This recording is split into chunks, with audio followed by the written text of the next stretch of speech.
everybody. This is Heather Pratt with Thriving with Lyme. We have another success story to share with you guys today. I'm so excited. I want you guys to meet Novalee, and she is in Oregon, like I am. And I'm going to let her tell you her story. Okay, so Novalee, I guess just kind of Hi. let's go into the beginning of people want to know the basics. So, kind of how long you've had Lyme, how you found out you had it, how long have you been diagnosed, and maybe how long you've had symptoms even prior to being diagnosed. So, kind of go ahead and start telling us some of that stuff. Okay. Well, I was diagnosed by an MD in Portland, Oregon, and we went there actually for my son because he was very symptomatic and we were trying to figure out what was going on with him. And blood work. She does muscle testing as well, so she did blood work on um, three of my kids as well as myself, and it came back positive for Lyme. And I didn't know anything about it. I had no clue. I knew it came from a tick from stuff I've heard about on the news and stuff, but it came back with Lyme, and so we started treatment on my son, who was very symptomatic. I myself wasn't. Um, about a year later, my daughter was super symptomatic, and she had been positive the year before from the MD2. So I at times had symptoms that wasn't nearly as severe as my son. My son was having seizures, some real severe issues. I did at times later as things progressed after diagnosis, and I was getting flus and colds and getting sick quite a bit. My immune system wasn't very strong. I was struggling with a little bit of depression, and um, my diet wasn't real good. I had a lot of bad habits back when I didn't know what was going on and I hadn't done a lot of research yet. So it was about my son was 4 when we were all diagnosed, and now he's 9. And that was muscle testing, blood work, all came back for positive. We had CDC 57 tests for our immune systems to see what our white blood cell count was doing, and they were all quite low. My children's were much lower than myself. So all through this, I've been my body somehow was stronger and able to handle things more than my kids were able to. So I don't think I've been as sick as a lot of people out there have been seriously ill.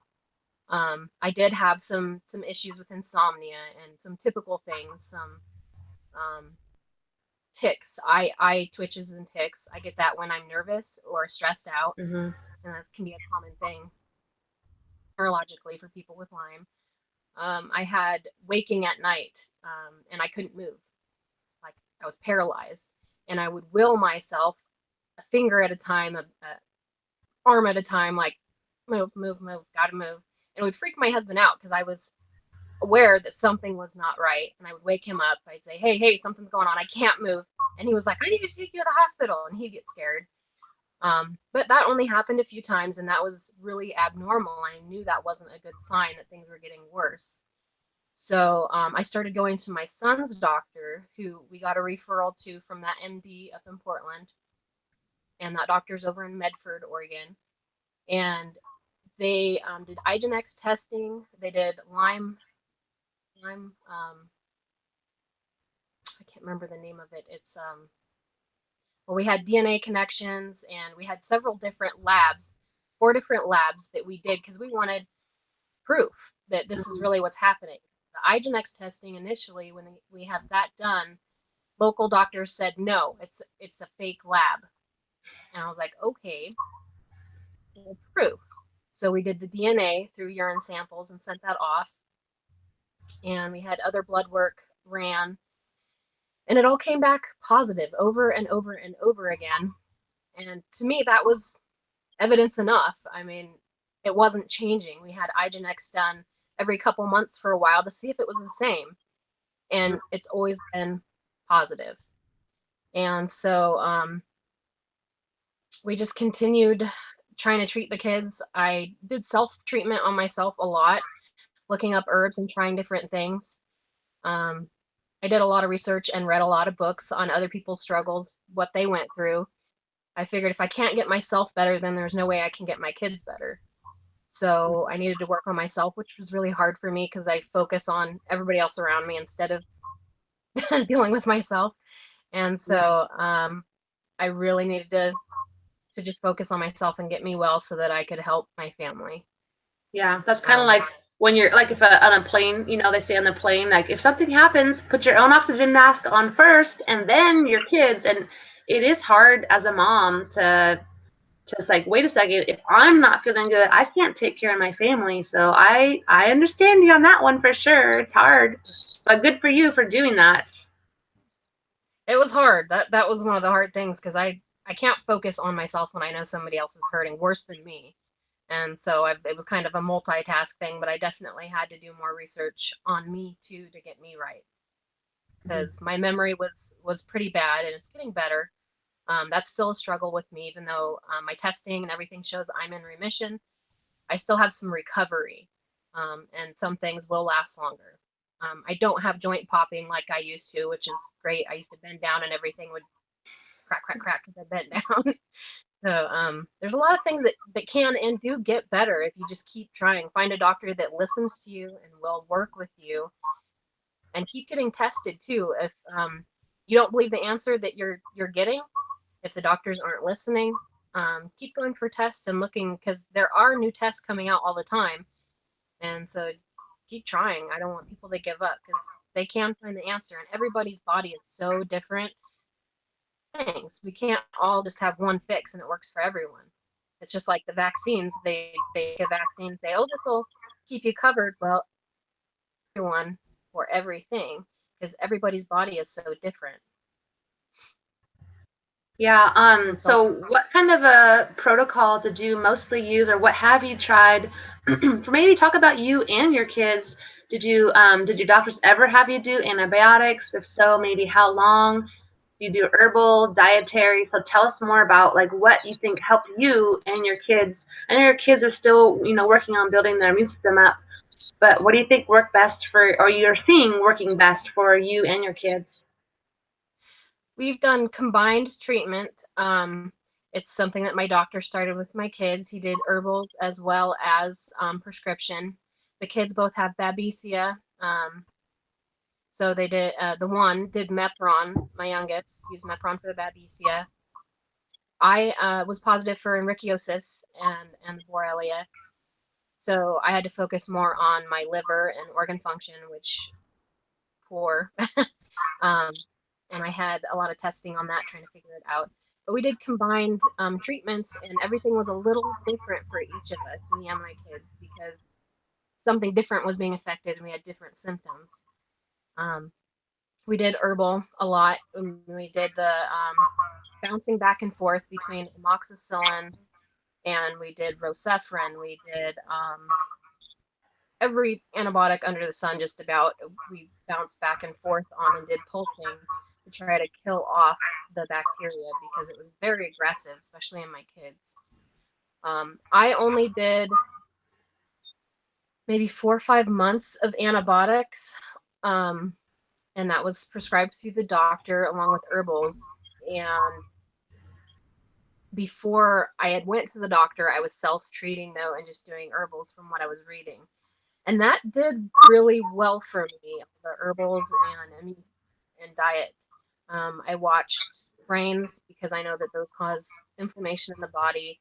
We ate foods that would help with inflammation, like watermelon and staying hydrated. Um, we tried exercising, moving our bodies a lot because you get stiff and sore, you don't want to get up and move. But we have a pool and a hot tub that we use to exercise in, and we were denied physical therapy for my son, and he had actually stopped walking. He was so bad, he refused to walk because he hurt so bad. Given a walker to use, but it wasn't a lot of help. They're like, well, maybe we'll, just have to, he'll progress and he'll have an autoimmune disease, is what they were telling us. But being active helped us a lot. Keeping moving, not giving up. I refused to let my son sit in a wheelchair. I absolutely refused it. I was like, keep going, keep walking. And it'd be the same for me and anyone else out there. As long as you can move, keep trying to. Don't give up. Don't just give up and sit in a wheelchair. Keep. Yep. Totally agree with that. Yeah, it was scary for my son because he ended up in Dornbecker's hospital with severe body pain. Many doctors were coming in, looking at him, trying to figure out what was going on. So they decided it was an unknown autoimmune issue causing severe pain in him. And that was even though you had a positive, like multiple positive Lyme tests. Yeah, we mentioned Lyme disease, and they said, oh no, it's not Lyme disease. They referred us to a rheumatologist. The rheumatologist turned us into child services and said that we were stating that our child Lyme disease did not exist in Oregon. The rheumatologist told child services Lyme disease doesn't exist in Oregon, so there's no way that our child could have that. I'm trying not to get mad. Oh, yeah. And that's so hard because what parent in their right mind would ever want to have or see their kids suffer or make it up? Like, it's ridiculous. But yeah, that's a whole nother subject, right? Yeah. There was obviously things wrong with him. He was obviously hurting and in pain. He was screaming. And so they medicated him, gave him narcotics, and that was just making him sleep all the time. It wasn't very helpful. So, like, one battle after another, having to wean him off of those narcotics that I was afraid was going to hurt his organ function. But child services, when they came, they were really nice and understanding. We got out all of our doctor records. We showed them to them. And we were surprised because they were like, okay, yeah, everything is already founded. He has Lyme, and your other child, yep, paperwork shows she was diagnosed by an MD with Lyme, and me myself, diagnosed, and so child services didn't have a problem with anything. They said they wanted medical records, and we signed off a release for a year of medical records, and they never even came and followed up on anything because there was no reason to. We were falsely accused of looking up that our child was sick, and so, but it's stressful going through something like that. Stress out there, I know with the same situation being reported to child services, and that's why it's important to keep your documentation, everything, lab work, everything you get. I have a record. I have a big box of my son's records because he's the most severe, and then we have a smaller box with our daughter's stuff. But make sure you keep all your records in case anything ever comes up, that you can have it documented and whip it right out and be like, look, it's right here. So you don't have to wait. Yeah, that's good advice for those of us that, personally have Lyme, and our children either may have Lyme or have Lyme. And so that's very good advice. So let's touch for a minute, like, why do you feel that it's kind of a hot topic? Some people believe it and some people don't. But you know what I'm going to ask you probably, but do you think your kids got it from you in utero, or do you think it was a tick bite? And you can answer with your thinking that what you think is correct, but for everyone watching out there, everyone can have their own opinion, but mamas just kind of know, I don't know, mamas have different intuition, I think. But what is your opinion of how your kids got? Like, do you remember having bit by ticks? Did you get bit by a tick? I was bit by ticks when I was young. I used to I moved around a lot as a child, and I would pull ticks off of our dogs. I remember when I was little, laying on the ground beside our dog. I mean, being 5, 6 years old, and just pulling ticks off of our great big dog and squishing them. I'd stand up and squish them on the pavement with splatter everywhere. So I was bit by ticks when I was little. We went hunting. There was ticks all over the deer. My kids, one of my kids did have a noticeable tick bite when she was 4 after a fishing trip. She had slipped down the hill, and for about 3 days, we didn't know what was wrong. She couldn't move her neck. She kept crying, and she was not able to move at all. Come to find out, there was a tick up in her hairline and it was very red and inflamed. We took her in. I asked for that tick to be tested for any kind of bacteria. And the doctors then told us, in the pediatric clinic, they told us that there are no tick-borne diseases in Oregon.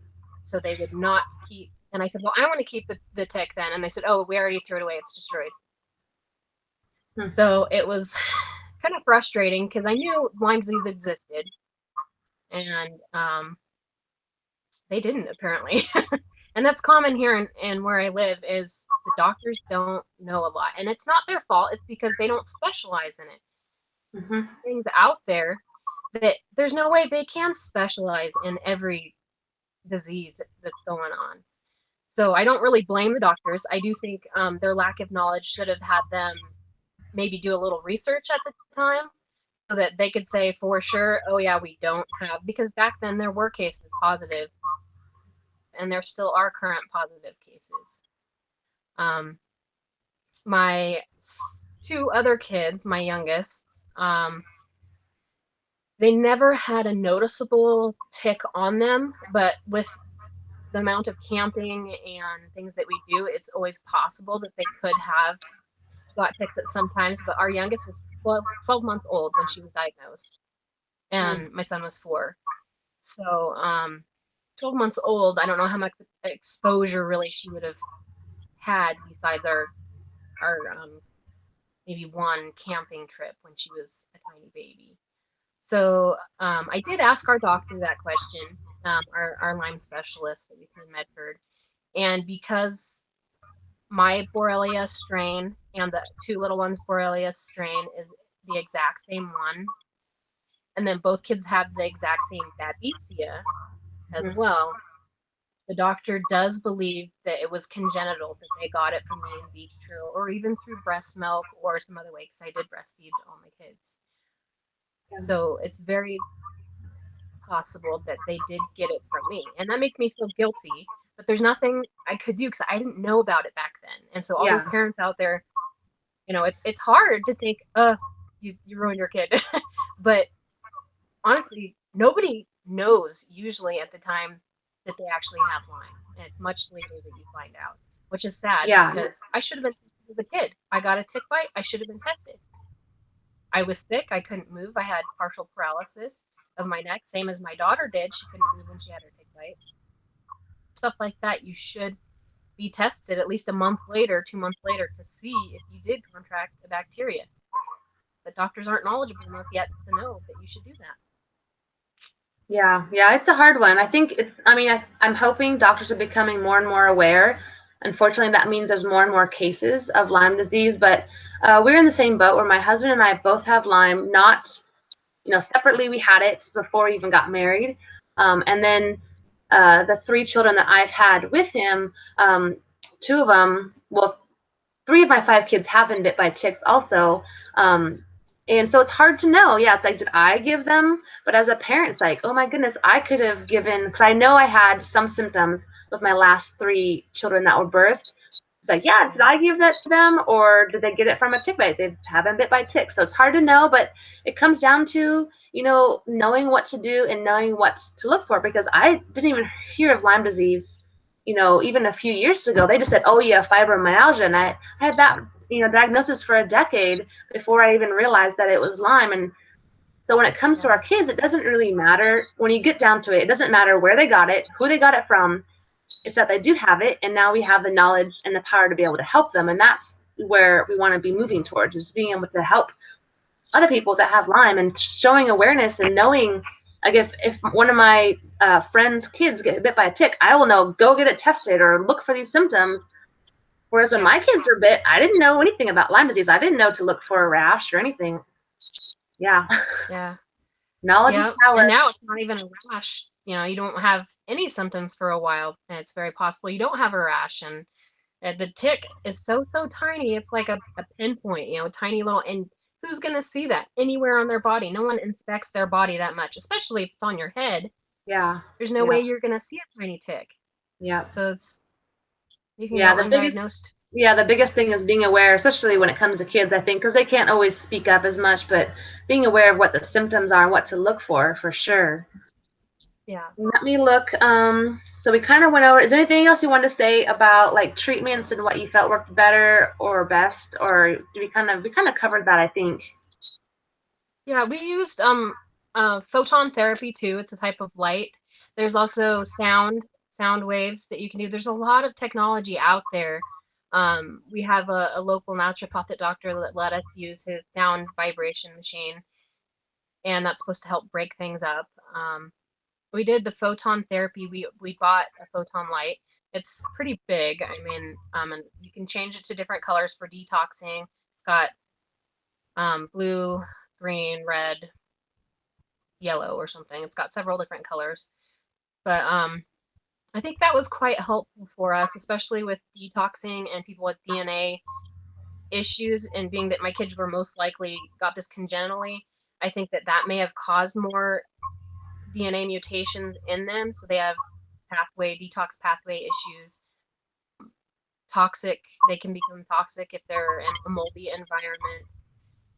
So we have to be more careful with them. They're like bubble children. Sometimes it makes me think that they should live in a bubble, but I don't want them to. I want them to be able to be out.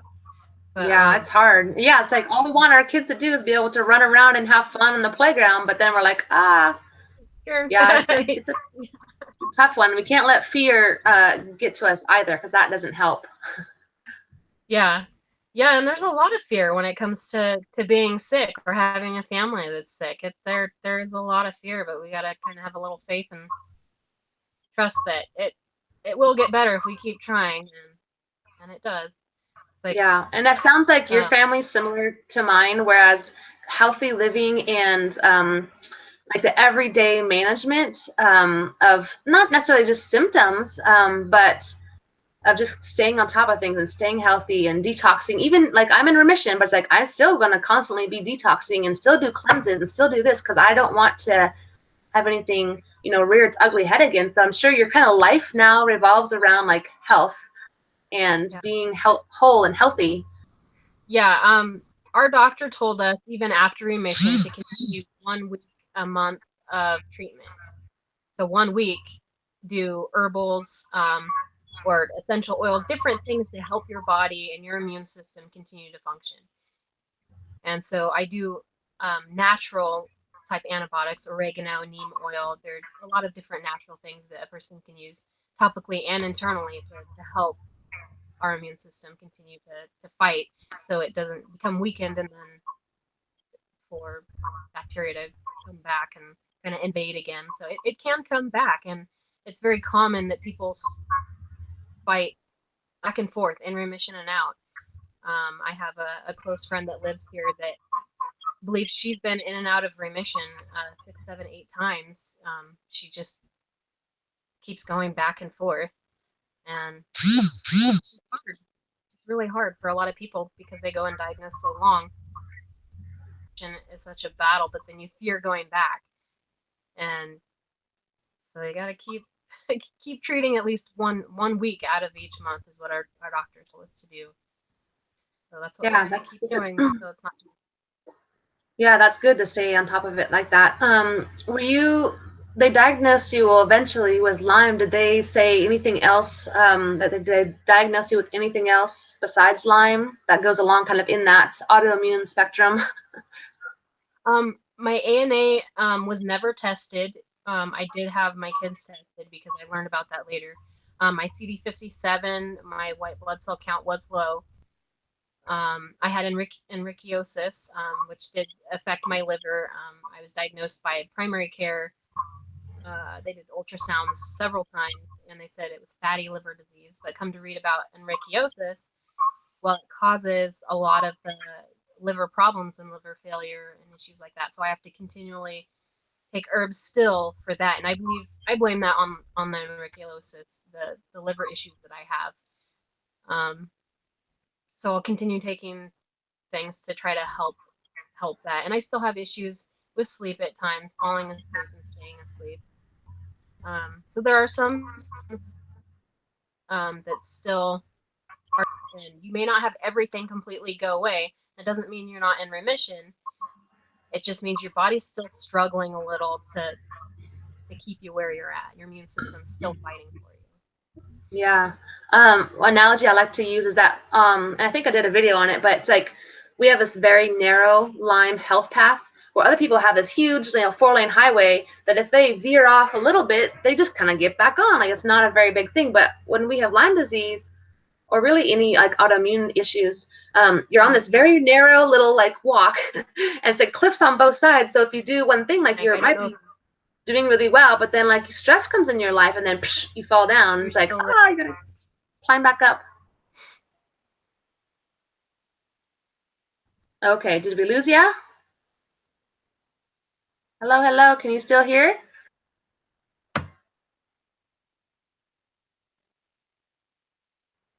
Novalee, can you still hear us? Uh-oh, we may have lost you. No. Let's give her a minute to see if she can get back on here. Maybe her internet's got funny. Hello, hello? Still there? Can you still hear? Hi. So, oh, there you are. We lost you for a minute. Yeah. That's okay. I think you're back on now. Okay. Let's see. So what would you say to other people that have Lyme or have kids with Lyme to encourage them to get and give them hope that they can get better and just keep on fighting the good fight? What would you tell people? Well, if the parent's sick, I'd say, I know it's really hard, but you got to fix you before you can't pour from an empty cup, so to speak. And then when it comes to your kids, find a doctor that's going to listen. International Lyme Disease Association has a doctor referral list, and then getting in groups locally through your state, like Oregon Lyme Disease Network, or there's several different groups in our state, but each state, if you look online and Google it, or through Facebook, you can connect with friends and groups there too.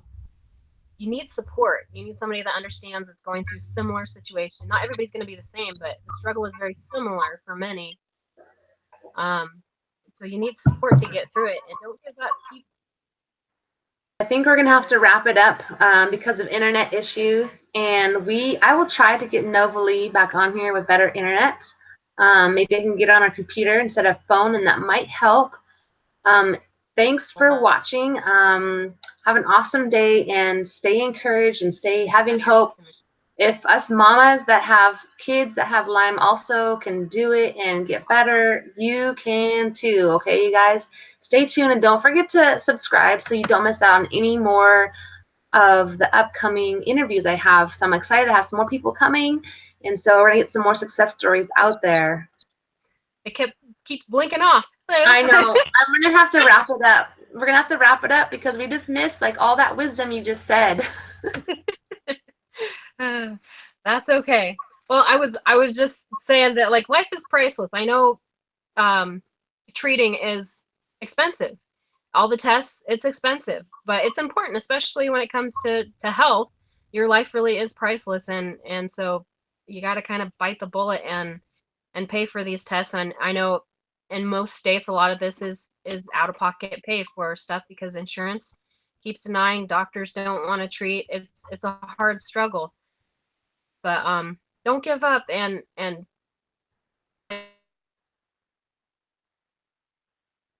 even if you have to make payments on this stuff, it's important. Okay, I'm gonna wrap this up though because our internet is going wonky. But like I said, hopefully you guys are able to gain some experience and point of view and perspective from Novalee's point of view and what's helped her, and just keep on going, keep on keeping on. And if she can do it having kids that have severe Lyme symptoms, and I know there's a lot of us out there that do have kids that are dealing with it, you know what? Keep heart and keep fighting and keep taking care of yourself. Remember that self-care is not selfish, it's self-love. You're going to hear me say that over and over and over. But thanks for watching, you guys. We're going to wrap this up right now, and I have more interviews coming soon. Okay, bye-bye.